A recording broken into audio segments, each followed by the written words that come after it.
화이팅! 우리 청소년 법률지원센터장으로 활동하시면서 어려운 청소년들 지원하고 보살펴 오셨는데 정치인으로 이렇게 나오셔서 깜짝 놀랐습니다. 네. 또 어떤 뜻이 있으신 건지 좀 여쭤보겠습니다. 처음에는 정치 관련 생각이 없었는데요.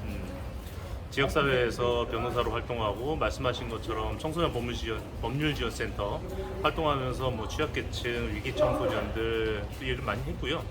동시에 시민사회단체 활동도 하고 또 노동조합 지원 활동도 많이 했습니다. 이런 활동을 하면서 항상 좀 아쉬웠던 점, 부족하다고 생각했던 점, 이런 부분 중에 하나가 변호사로서 어떤 활동 이상의 뭔가 조금 더 시민들에게 다가가고 조금 더 어떤 선한 영향력을 끼칠 수 있는 그런 활동을 해봤으면 좋겠다 생각을 하면서 변호사 외에 다른 무엇인가를 해보고 싶었고, 그것을 고민하던 중에 이게 정치 쪽 활동이 제가 생각했던 그런 고민과 맞을 것 같다라는 생각을 하게 돼서 여기까지 오게 됐습니다. 도의원이 되시면 가장 먼저 해야 될 공약은 무엇일까요? 뭐 여러 가지 거창한 공약들을 써놓긴 했는데요. 제가 마음속에서 가장 먼저 하고 싶은 공약은 대산동 또 소사 본동 지역이 그 주민들 간의 화합이라든지 융화라든지 이런 부분들이 많이 부족합니다. 부족한 이유는 인구 구성이 끊임없이 바뀌어 온 지역이에요. 원주민들이 계시다가 원주민들이 신도시 이전을 하시고, 그 다음엔 다시 거기에 또 이주민들이 들어오시고, 이주민이 또 이동하시고, 지금은 이제 뭐 외국인들도 들어오시고, 이런 식으로 해서 지역사회 공동체가 형성되기가 상당히 어려운 환경입니다. 그래서 이런 모습 속에서 나타나고 있는 여러 가지 갈등 요소들이 있다고 저는 생각을 해요. 그래서 그런 부분들에 대해서 주민들의 갈등을 어떻게 하면 조정할 수 있을까? 이 부분에 있어서 이게 상당히 추상적인 부분이기 때문에 명확하게 손에 잡히는 공약이 나오진 않았습니다. 하지만 이 부분이 가장 좀 심각하고 중요한 문제라고 생각하고, 주민들의 화합을 이끌 수 있는 부분에 대해서 구체적인 공약을 시급하게 만들어내서 진행하고 싶습니다. 그동안에 우리 그 민주당 시장이 하시면서 그 강력동 실시라든지 여러 가지 비판받는 내용들이 좀 있습니다. 그런 부분에 대해서 좀 어떻게 생각하시는지, 그리고 그동안에 우리가 도의원 8분이 전부 민주당 쪽으로 한쪽으로 치우쳐 있었거든요.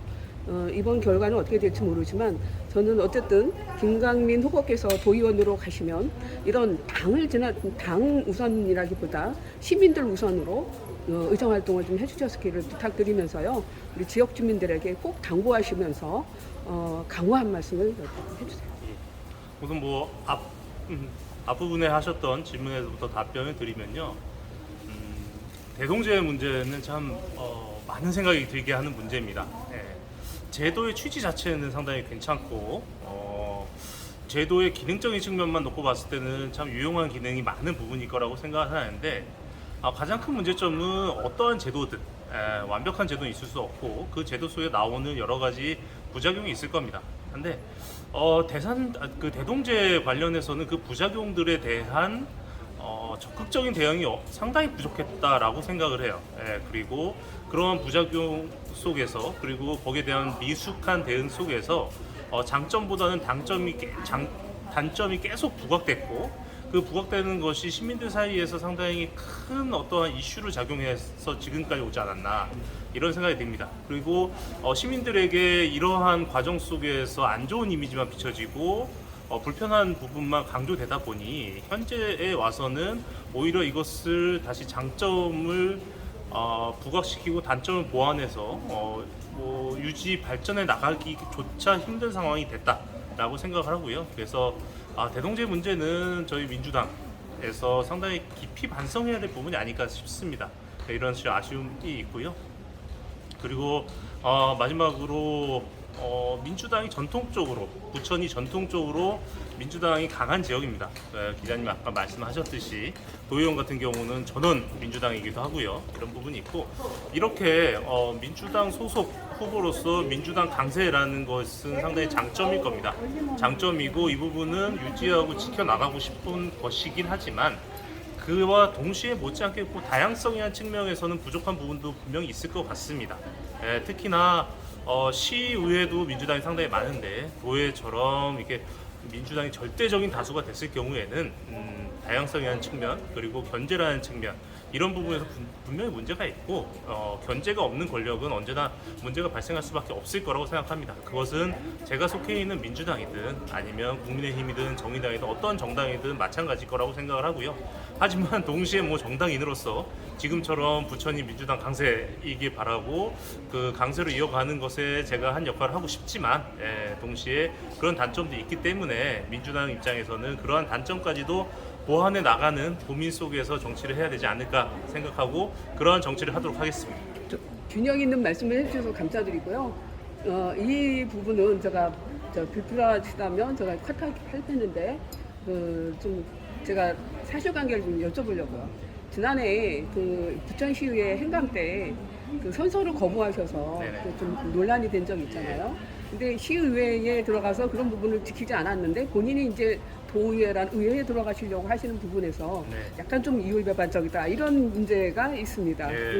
설명을 좀 해주시죠. 우선은 이후 여하를 막론하고 시의회는 시민의 대표죠. 시의회는 시민의 대표고 좀 잠깐 무스갯소리 드리면 제가 이렇게 정치인이 될 거라는 걸 그때 생각했으면 좀 다른 모습을 보이지 않았을까 싶었는데 그때까지만 해도 제가 이런 모습이 될지 몰랐습니다. 우스갯소리였고요. 시의회는 시민의 대표인데 시민의 대표인 시의회에서 요청한 내용에 대해서 거부한 것에 대해서는 송구스럽게 생각합니다. 그리고 그 당시 상황에 있어서는 뭐 제가 무턱대고 하기 싫으니까 할 수 없다라고 얘기한 건 아니었고요. 지금 뭐 시시콜콜하게 해당 부분에 뭐 맞고 틀림을 따질 필요는 없겠지만 제 입장에서는 그러한 요청, 증인 요청이 뭐 절차적인 부분에서 좀 하자가 있다라고 생각해서 거부를 했었고요.